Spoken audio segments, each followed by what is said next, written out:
Oo. So even before na makapagpalabas ng statement yung mga law enforcement agencies natin, sila doon sa Senate na nagtitipon-tipon sa isang kwarto lang, marami nang naipalabas na mga pahayag na kung ating pakinggan lahat, parang nagtuturo talaga na NBI yung umatake sa kanila, Attorney Yusingco, and even Senator Ronald Bato de la Rosa nanawagan na yung mga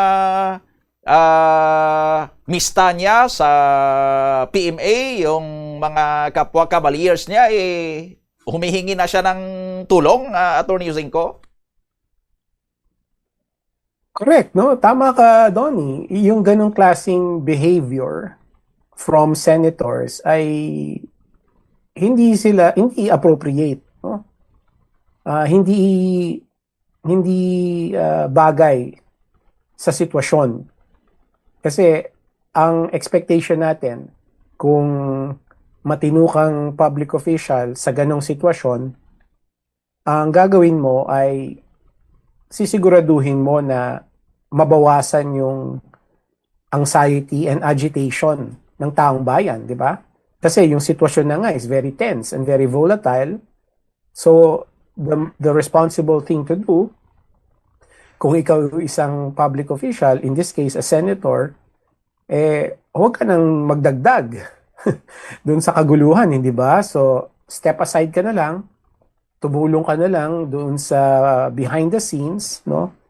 Kung ano yung kaya mong itulong para maayos yung investigasyon, maayos yung sitwasyon, no? Na wala nang masasaktan, at kung meron man nasaktan ay nabibigyan ng agarang atensyon, 'di ba? Ganun yung ganun yung expectation mo sa isang matino at marunong na public official. Pero ang nakita natin, kabaliktaran, di ba? Ang nakita natin, mga senador na handang-handang ah, gumawa ng mga pampadagdag pa dun sa gulo. Di ba? Hindi sila na nahihiyang mas lalong ah, takutin ang taong bayan, mas lalong iparamdam sa taong bayan yung pangamba, no? Which is very